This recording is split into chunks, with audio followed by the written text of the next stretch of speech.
Hello and welcome to today's webinar. My name is Helen Hall and I coordinate webinars for IEEE USA.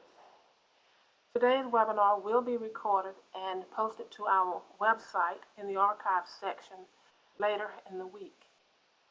If you have questions for the presenter, please type them in the chat pod and she will respond to them. As you can see, I have a poll. There are 4 polls that I would like for you to complete. So if you respond to the poll that's on the screen now, that would be very helpful.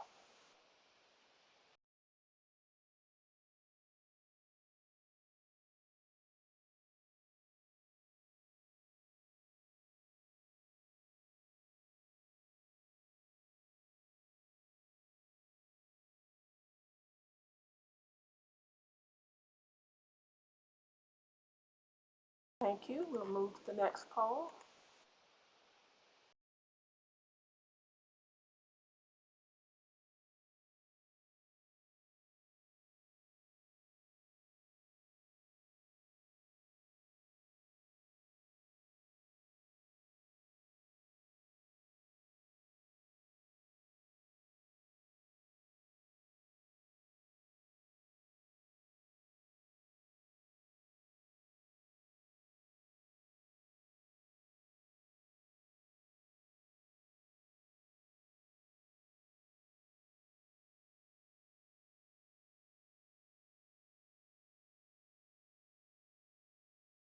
Here is poll number 3.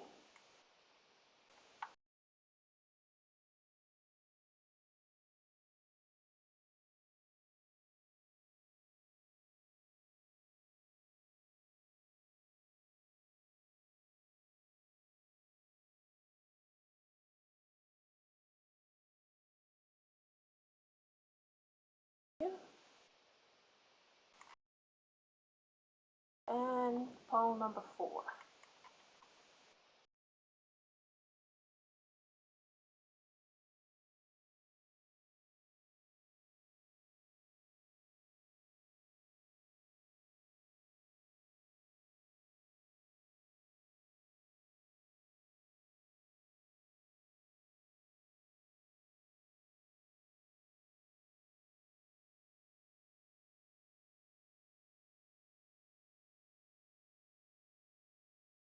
Thank you.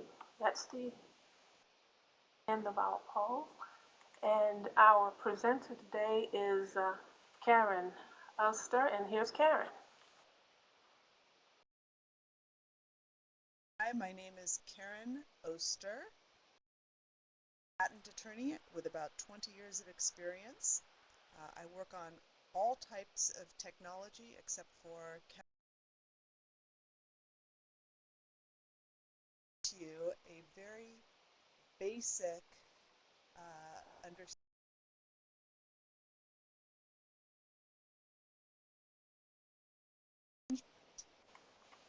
I try and do this without hitting a lot of legalese. If I do hit too much legalese, please feel free to send a comment and ask what I'm talking about.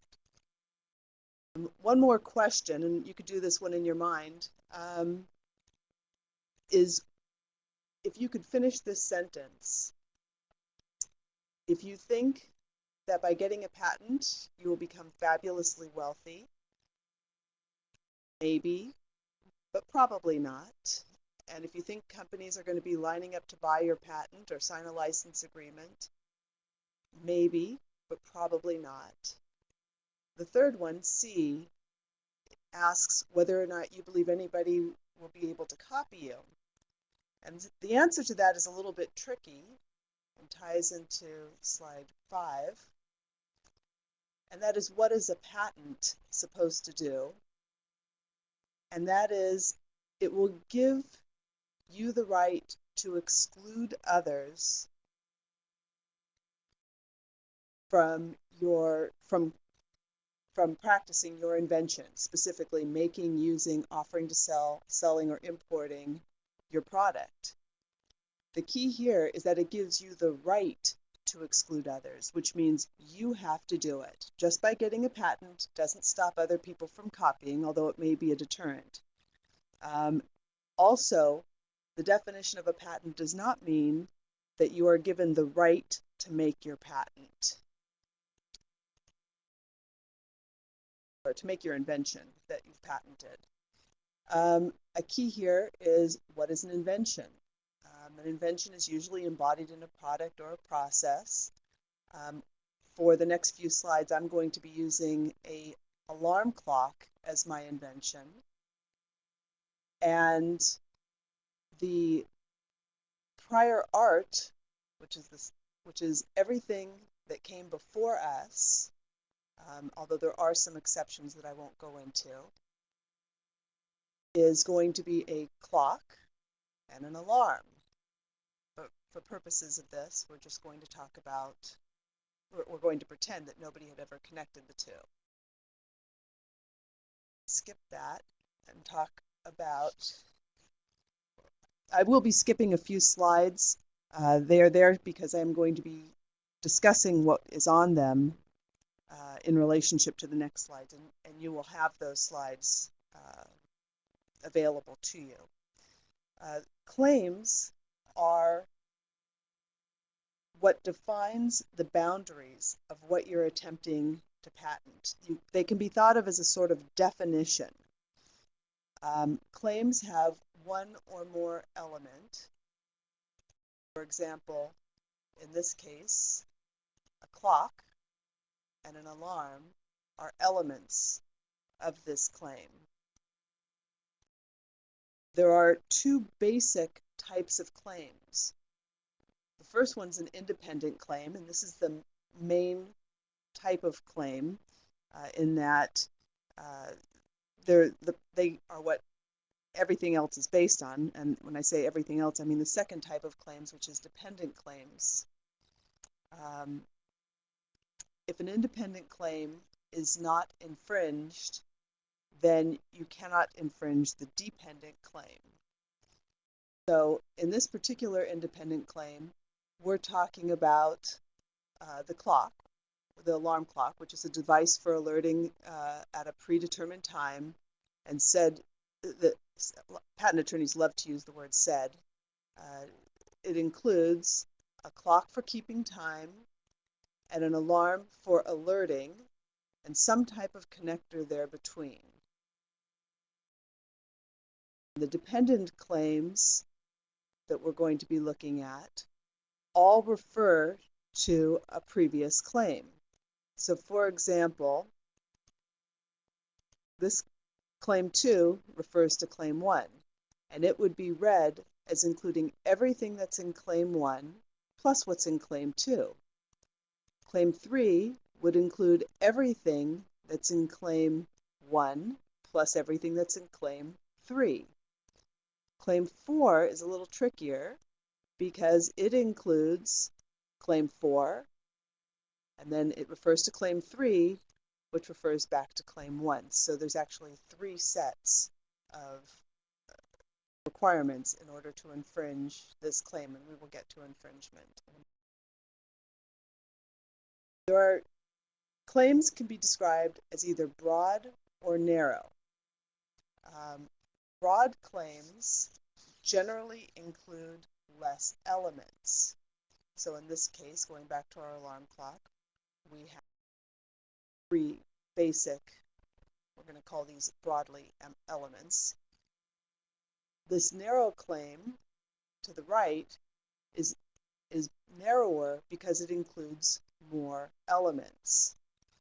It includes that the clock has to have a second hand for indicating seconds, and that the second hand has to be a red second hand. Obviously, it would be easier to infringe the broader claim, which doesn't require a second hand or that the second hand is red. It would be harder to find infringement, or for somebody who's trying to make a product to compete, they would be able to design around this narrower claim easier than they'd be able to design around broader claim.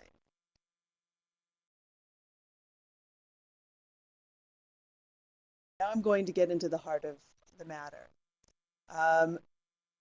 There are two possibilities as to whether something is patentable. It is either patentable or not patentable. And there are two possibilities as to whether or not you infringe. You either infringe or you don't infringe.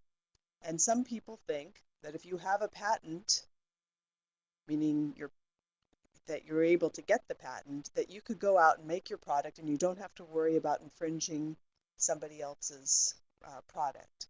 That is not the case. So let me hit the next slide here. In this case, our product is a toaster, but the patent is still our alarm clock patent. And obviously, there is no clock, there is no alarm, and there is no connector.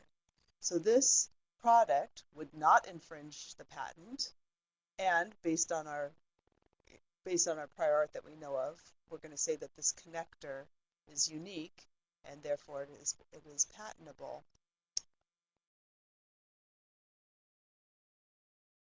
Our next device is whether or not is a toaster that is connected to some form of alarm clock, and maybe at a certain time in the morning you wake up and the alarm clock goes off and your toast is automatically made. And in this case, our inventor just attached the alarm clock to the toaster.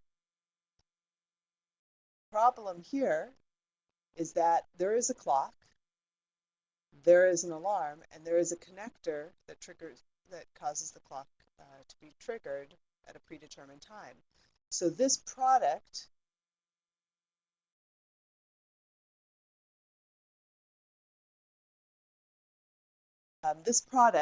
would definitely infringe the patent. I was just asked a question as to what is the motivation for including dependent claims if an independent claim is allowed, which presumably covers the narrower dependent claims. And that's a really good question. There are a lot of reasons to include dependent claims. When you file an application, you don't know what is going to be allowed. So when you file it, you may put in dependent claims that include subject matter that is maybe narrower than what you have in your broad claim, but you still might want to you might be willing to accept protection on that. For example, in this case, our clock was allowed with just the connector, but maybe the connector had been done, but we would have been willing to have had it if it just had a second hand too. And so we put that claim in as a fallback position. And that's the process of getting the patent. But sometimes in the process of, after the patent has been allowed, if your patent is challenged, maybe your independent claim is found invalid, maybe new prior art is found that has a connector, but you might be able to keep some patent coverage based on your dependent claims. So in answer to the question, I think that the two main reasons I can think of to include dependent claims is to explore what is patentable and what is not patentable, and also as a fallback position in litigation. So we have this slide that shows that it would be patentable, or it would infringe. Now, could this product be patentable in and of itself? Well, if all we have is the alarm and the clock, this toaster attached to the alarm and the clock may still be patentable if nobody had covered if nobody had tied the two together.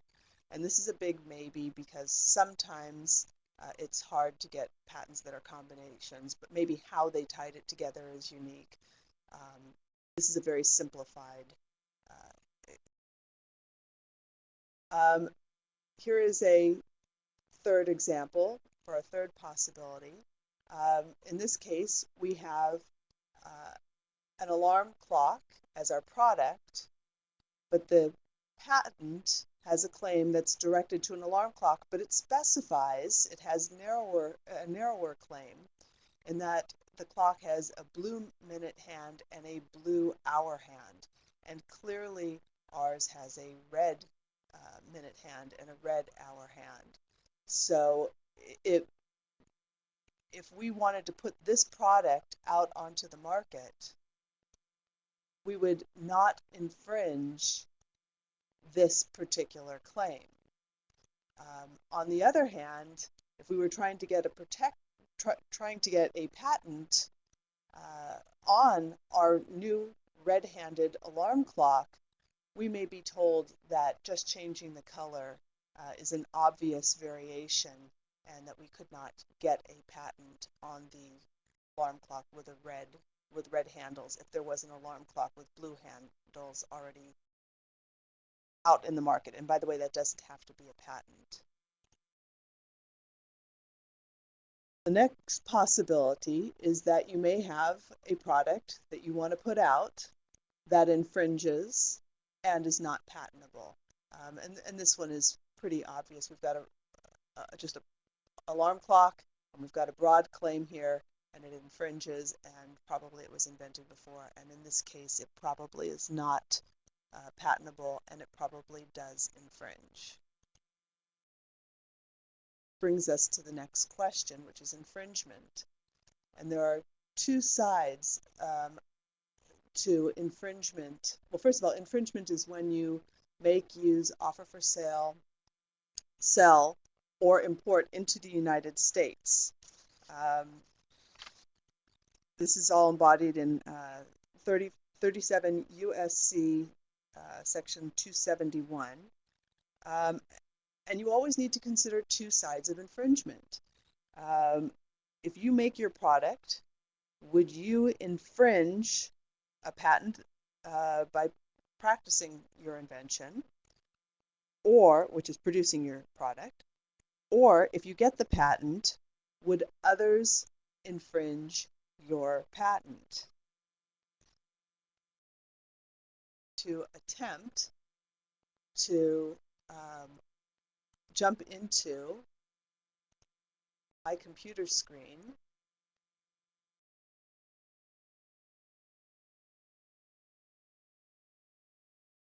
you'll be able to see this and you'll be able to hear me.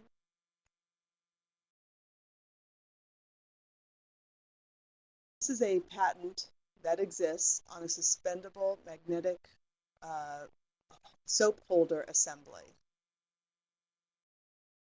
There are some real-life claims: an apparatus for magnetically suspending a bar of soap from a raised holding member, said apparatus comprising a buoyant body having a top side and a bottom side, a magnet attached to the bottom side of the buoyant body, a flexible suspender, which is a string, removably interconnected to the top side of the buoyant body, and the flexible, we've got a metallic soap holding cap. And basically what this is you could put a piece of metal into your soap, and then you have a string with a magnet on it. And also in this claim, it has a float, and you're able to suspend the soap by attaching the magnet to the metal that's now embedded in the soap. In an infringement analysis, we would be looking at the product that you wanted to make as compared to the claims. So and by the way, in this patent, there's more than one independent claim that go to claim one. But if we go down a bit further, see we have another independent claim that has a magnet, a flexible suspender, which is a string, and soap holding cap that is soap. And again, these claims go back, and we have a third independent. And the question is if you made a product, so maybe you didn't use a flexible suspender, but you were using a metal bar, would you infringe the claim? And what you would be doing is looking at each and every one of these claim elements, each independent claim separately, and you would try and determine whether or not you infringe. Now, of course, we do want to look at the dependent claims too. Theoretically, they are narrower than the independent claims, but and if your product infringes the claims, then we would ask the question about whether the patent was valid, and we want to do this analysis every time you're going to make a product that's about to be produced or sold. I'm going to give you some practical tips. One is that you want to make sure there's a patent. If you just find a website offering a product, or you're out traveling in Europe and you see something really cool, don't just assume it's been patented. If there's no patent, you can't have infringement. Even if there is an application, so if you see the words patent pending, that doesn't necessarily mean that the patent has issued. You can have patent pending status and the patent may never issue. And as long as the patent does not issue, you cannot have infringement. If there is a published application, let me show you what that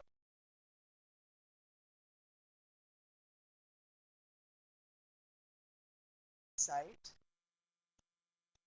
Go to the Business Center and click Search.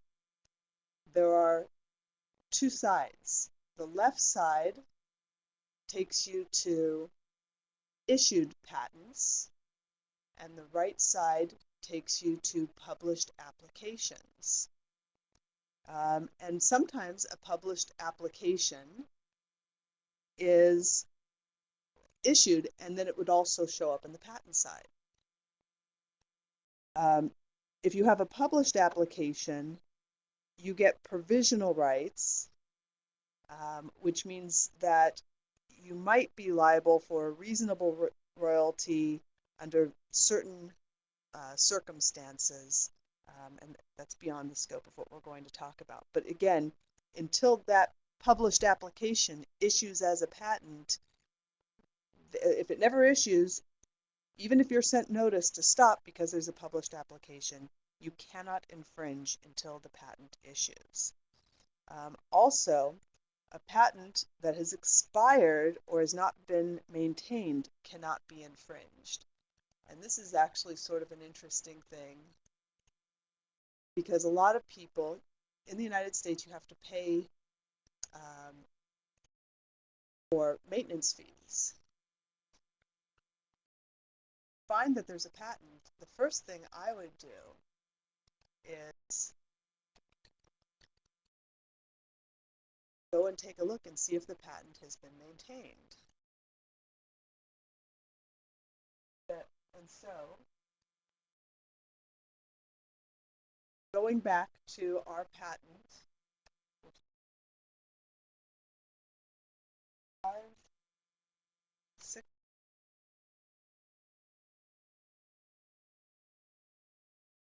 871, that's the patent number. Search in the Patent and Trademark Office. See that the patent has expired due to non-payment of maintenance fees. And just a trick from somebody who's been around, don't assume that the status is correct on that. Go to Fees, wait a second, otherwise you'll get an error, and then hit Bibliographic Data, and this will show you that the patent has expired. So if the patent has expired, you cannot infringe.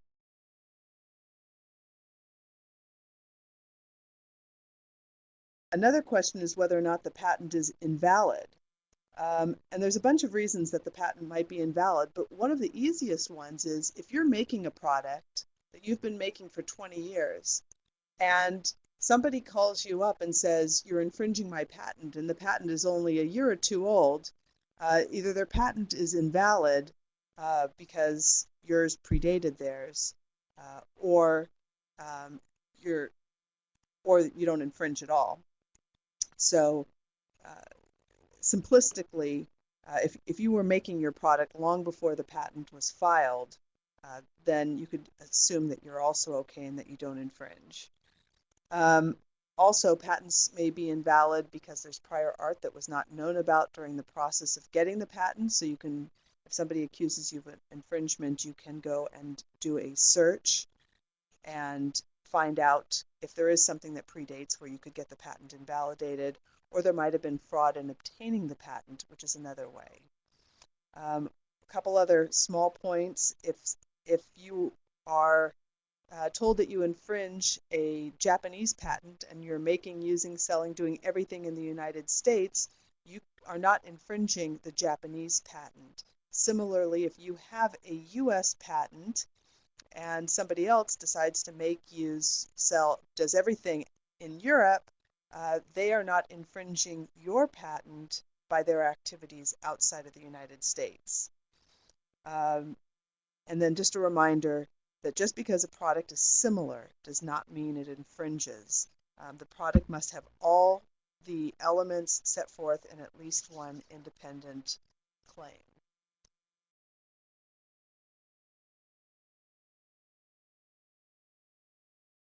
That.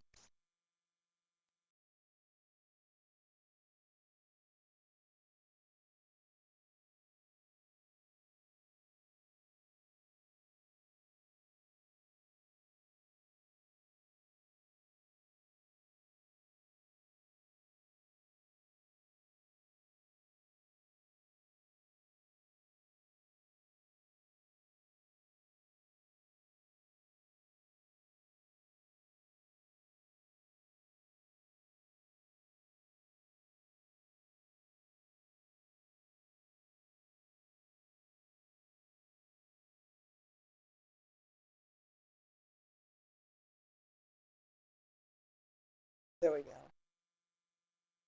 We've covered most of what I've said is here, and these are some practical tips. This patent retriever is a way of getting patents in a PDF format. There is a trick to using patent retriever in that you have to add the letters of the country in front of it. So if we were looking up the patent that I had just looked up, you would have to type US in front of the number. It also lets you do a lot of foreign countries. And it gives you several different places to check to find out if you can get a PDF. So we hit infringement. Now let's talk about patentability. The issue of patentability has to do whether there is at least one claim, and we've dealt with claims, that can be drafted or written to an invention that is patentable subject matter, such that no prior art anticipates, makes obvious the claimed invention. And I tried to highlight some of the important facts here. Remember that the prior art does not have to be, in this case, websites and things you saw walking around may be prior art. But there are a few exceptions. Some things that go on in foreign countries are not prior art. Patentable subject matter. Patents are generally available for processes, machines, articles of manufacture, composition, basically almost everything. There are some exceptions. Some of the hot topics right now are business methods and software. Whether or not they're patentable or not, they have not, the most recent cases are saying that they are patentable subject matter, but it's going to be harder and harder to get software and business methods. It is not as easy as it was back in about '98. Really, if you have software or business methods, you should really see an attorney that specializes in those. Anticipation. This is something that you can almost do on your own, uh, although figuring out what to claim is the difficult part. But if you're looking at your invention and you're looking at a bunch of prior art in front of you, think if there's something in your invention, even just anything, the connector between the clock and the alarm, that nobody has ever done before. And if there is at least one element that nobody has ever done before, then you probably will not have any anticipation problems. And by the way, for anticipation, it should all be in one piece of prior art. However, the tricky one is obviousness. And again, there's been a lot of development in this area. Obviousness allows you to combine references. It allows you to take the clock and it allows you to take the alarm and say, well, it would have been obvious to one skilled in the art to combine these. This is the difficult part. So if you're coming up with an invention that combines a lot of prior art, whether or not it is patentable is something that really needs to be done by an attorney. This is the hard one. Whereas anticipation, usually my clients don't come to me with something that has been anticipated. Usually we have more issues with obviousness. Some practical tips. Do a search. One of the big ones that people have all the time is that their own acts may cause them problems. If you have a product that you've been selling for a couple years, those are prior art against you. In the United States, if you've been making, using, selling, offering to sell, doing publications, anything like that, but it's been done within 1 year from your filing date, then you can still get a patent in the United States, and I believe Canada also has the 1-year grace period. I took you to that search place. Be sure to use, at the Patent and Trademark Office, be sure to use both sides. Some people use other search engines. I tend to go straight to the Patent and Trademark Office. Remember, for patentability, to search the internet, to industry magazines and other materials. There really is no substitution for professional searches. Even if you think you don't have something that is, even if you think you have done all the searching you can, a professional search can often find things that you cannot find. Those searches are usually done in Washington, D.C. But remember, no search is perfect, because you can file a patent after having conducted a search, and 6 months later, a reference that was previously confidential, such as a patent, may pop up that nobody could have found. So then the question becomes, should you get a patent? If your invention is just like prior art, it's not patentable. Minor changes or obvious changes are generally not enough. So if you're changing the color, the shape, the size, or using different materials, I often get people who come in and say, I found this piece of plastic widget. I want to make it in metal and it'll be much better quality. That is not enough. Combining with other known elements, and again, we go back to obviousness, that becomes something that requires more analysis, and you probably will need to go to an attorney.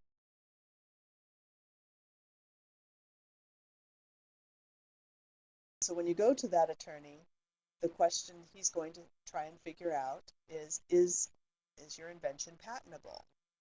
And we'll look at all the prior art references he can find and compare them to your invention, or the claims if he's drafted them or if he's thinking about them. figure out a way, then he'll try and get you a patent. Um, the examiner is going to be doing basically the same thing uh, that the attorney has done. He may have more references available to him uh, that he's aware of, and so something that an attorney says is patentable may not be patentable because more prior art is found. Also, sometimes the examiner is more strict in applying some of the tests, and sometimes the law changes. It becomes more difficult to get a patent because of a change in the law. It also can become easier. Should you file a patent application? Um, don't file if you know that there's a piece of prior art that anticipates. If it's questionable, you might want to consider a provisional application. A provisional application is a temporary placeholder application. So if you go to a patent attorney and he says, this is a 50-50 shot of getting a patent, and you're a small inventor, you may want to file a provisional application and try to go out and sell it for a year if you're not, or less than a year, because the non-provisional would have to be filed within a year. If you find after 6 months you haven't made a penny and all the doors have been slammed in your face, you may decide that it's not worth it to go further. On the other hand, if you go out there and you've got investors and people are ready to back you, and you've got clients and people are buying it, then you may choose to go forward and try and get a patent, a full non-provisional patent, which is your basic traditional patent. One advantage to a provisional patent application is that it does give you patent pending. There's value in patent pending. It helps for advertising. It helps for getting investors. It may discourage people who are possibly trying to copy you. They might be a little bit intimidated by patent pending.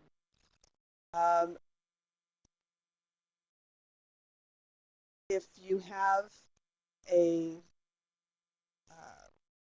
technology where the law is changing, that's another thing to be considered. For a while, we weren't sure whether software and business methods were going to be patentable at all. So somebody might have chosen to sit on the sidelines and wait to see what happened. Right now, the court has said that for the most part, there are ways of getting that software and business methods are not specifically excluded. So there are ways of getting software and business method patents under certain circumstances. Another question is can you afford to enforce your patent? As I pointed out early in this presentation, when you get a patent, it might be good to be able to say that you have the patent and that you can use it in your advertising and a lot of other things.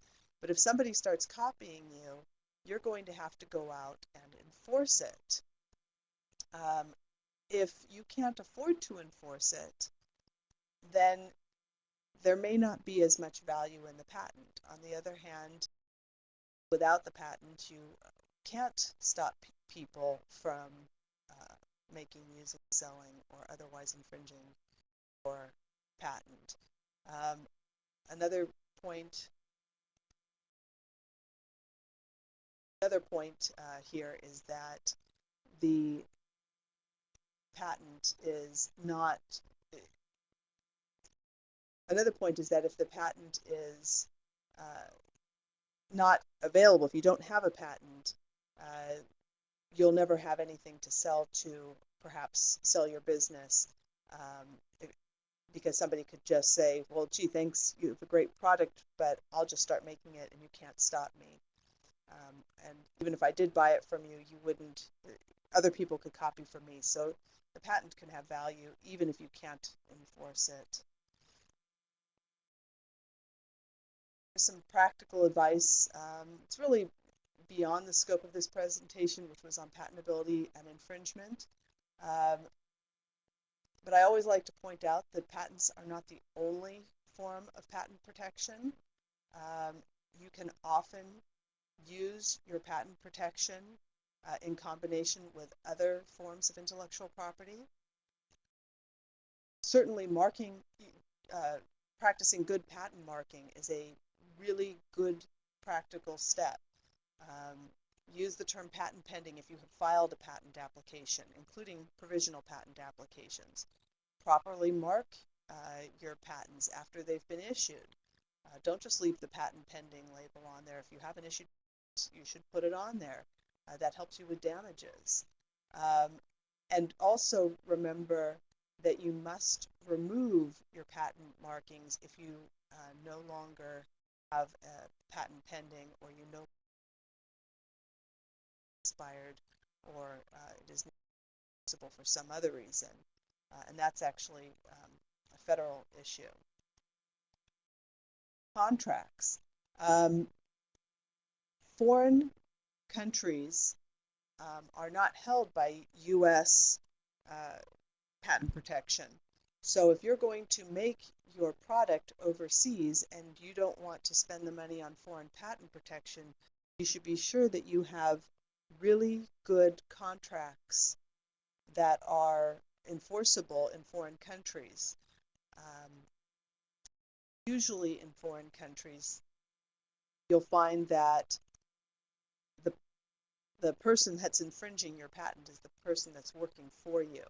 You go and you make your product, they'll make your product from 9 to 5, and then from 5 o'clock at night to 9 in the morning, they will make your product and sell it in Europe or some other location where you don't have patent protection. So if you have some form of contract, that would be a step in the right direction to protecting your intellectual property overseas. Also, confidentiality agreements and non-disclosure agreements can help you protect your foreign patent rights, because in most foreign countries, absolute novelty is required if you want to even file the patent application. So keeping your inventions confidential is really important prior to filing your application. But an interesting point is you could go overseas and offer your product for sale and not affect your foreign rights if that offer was done under a confidentiality agreement, because the offer for sale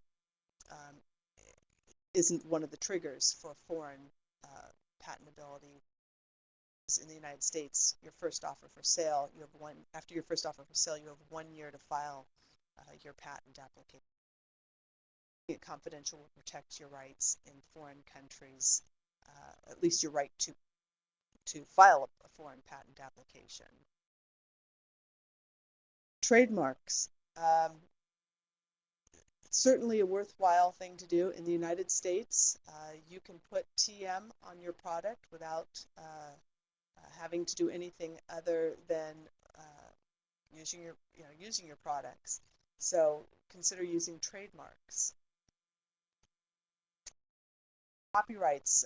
In the United States, once your product is once your art, maybe your artwork for your product, or your product itself, if it's sort of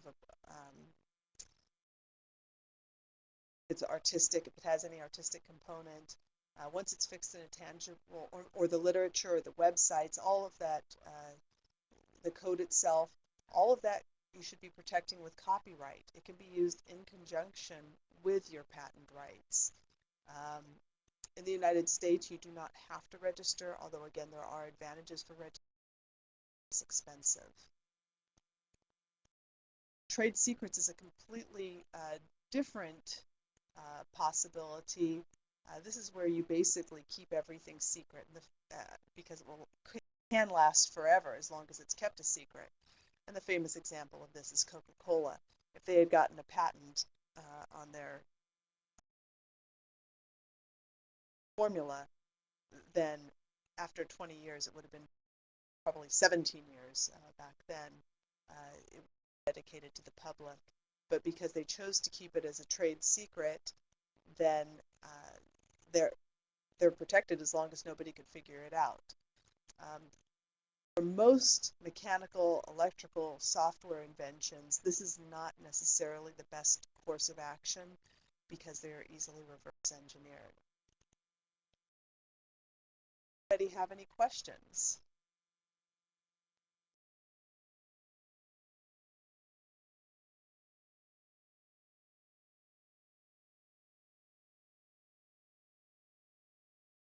I just received a question that asked me to confirm the statistics. Between 98 and 99% of patents fail to make money.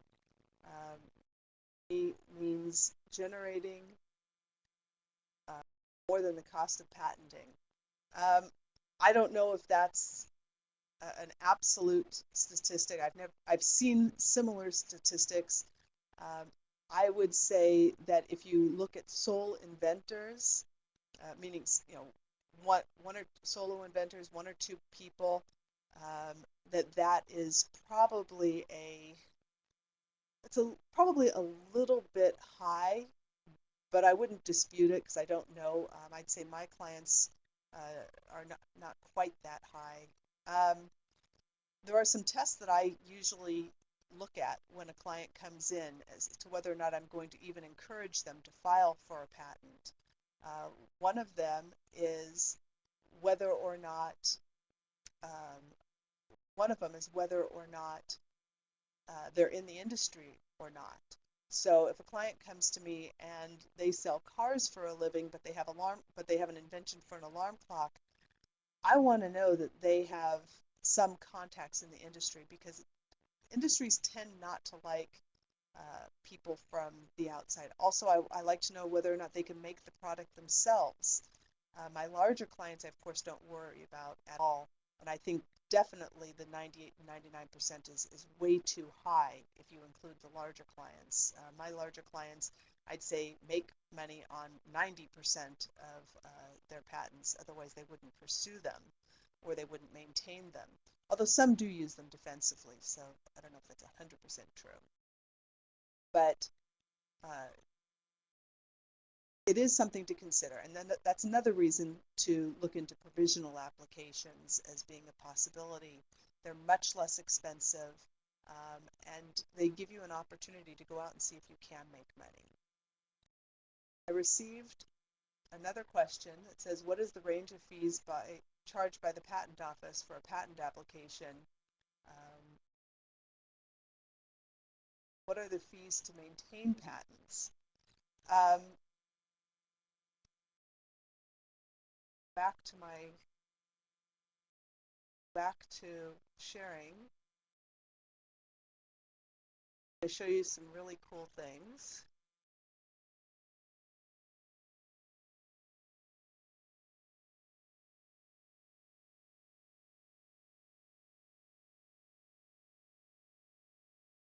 Patent and Trademark Office has a fee schedule right off their first page, and these are a little bit hard to understand because when you file an application, you need various amounts of money, and there's large and small entities. A large entity is more than 500 employees. But generally, the Patent and Trademark Office costs for filing an application for a small entity is about $500, and for a large entity is about $1,000, give or take. There's a $40 fee for an assignment, and then you have to pay per claim if you have more than 20 total claims and more than 3 independent claims. And as far as maintaining, here are the maintenance fees right here.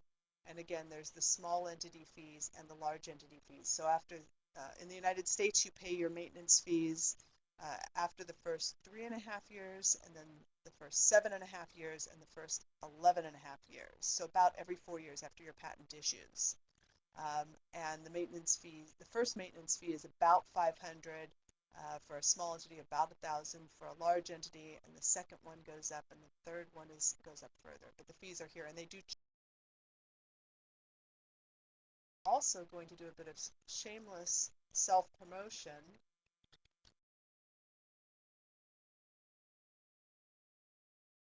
Question people always ask me is, how much does a patent cost to file? And I came up with this calculator. It's at OregonPatent.com/calculator. And put in the information. You have a small entity. Do you want a provisional application? It's mechanical, software, or whatever it is. The number of embodiments. Some of this is hard to tell, and you need to call me, and the drawing sheets. There's a lot of assumptions. I try and write them down in here, and then you submit. It gives you a range.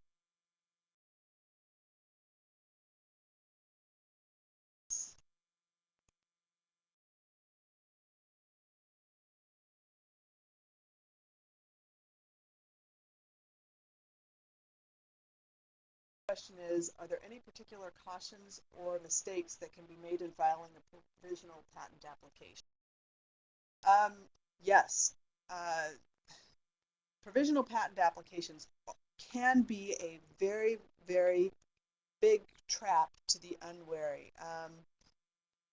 The point that I tend to make is, if you file your provisional application before you ever disclose it or have any of those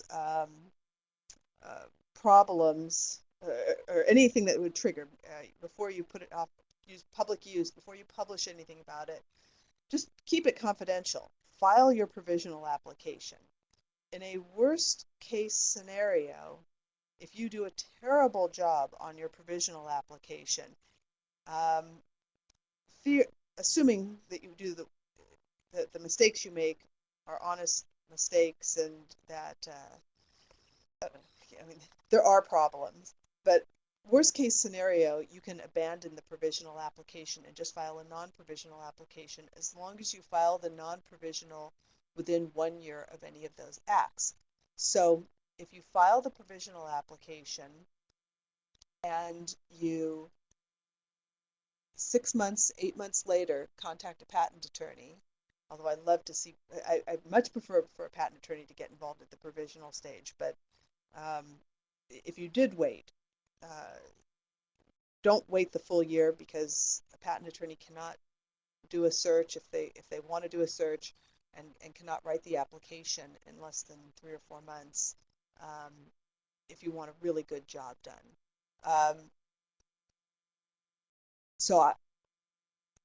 But the provisional, if you made mistakes, you can let it go. If it's just that it's incomplete, it may not have any value, but it probably won't hurt you.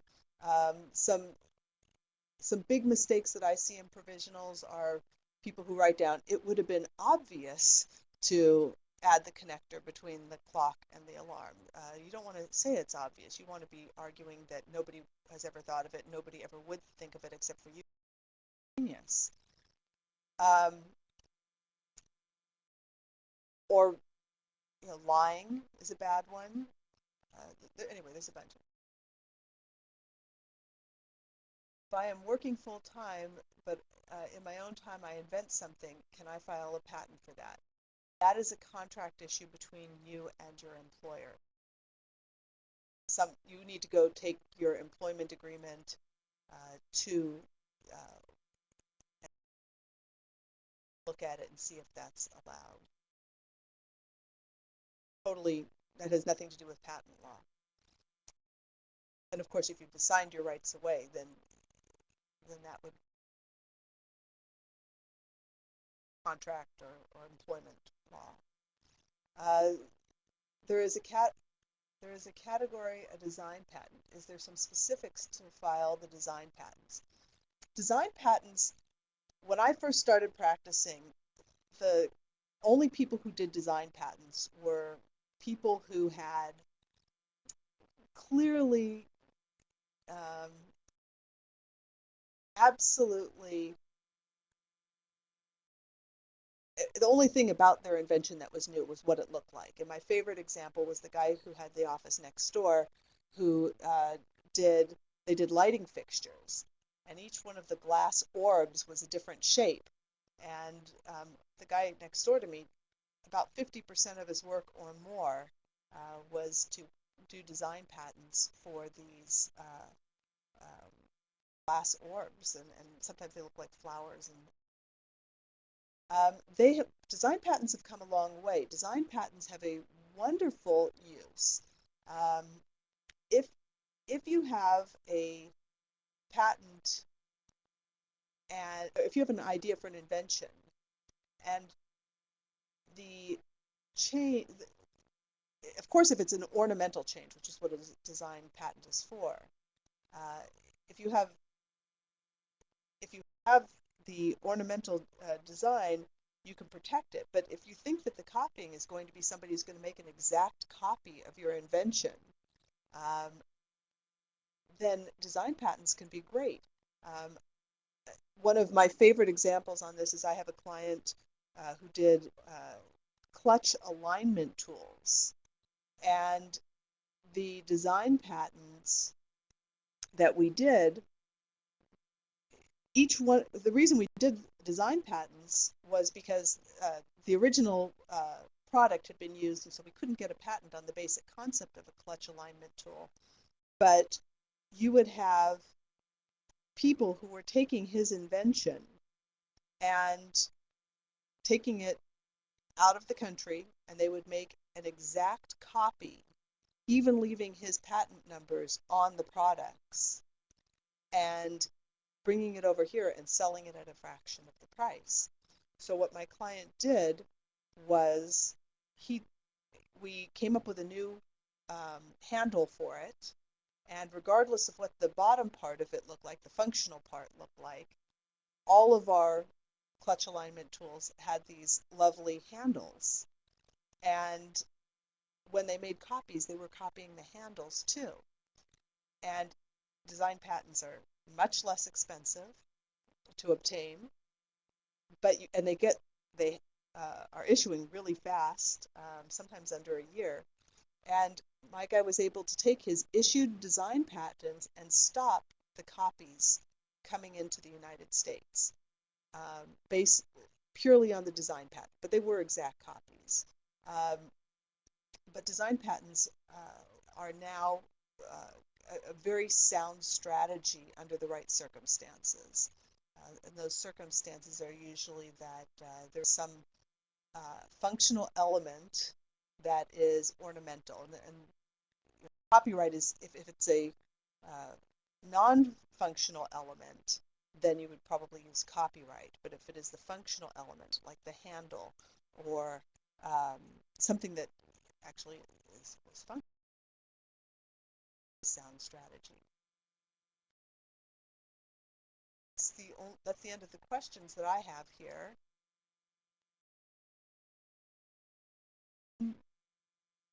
Is there anything else that I should know about?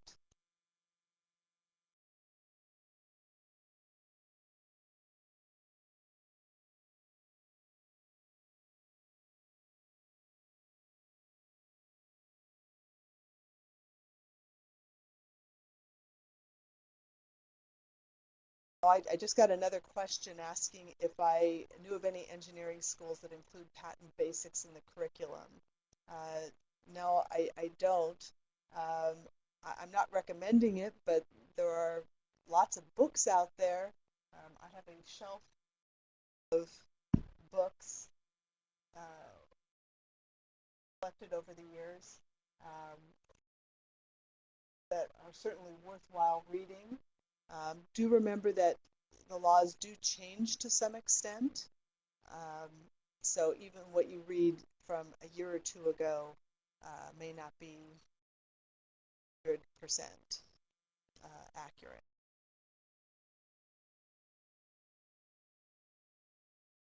If anybody has any questions, they're welcome to email me. I'm at Karen@OregonPatent.com. Otherwise, I think I'm done.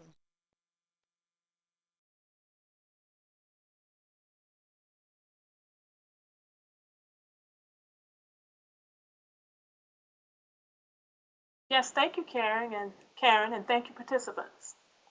I will send you the slides in just a few minutes.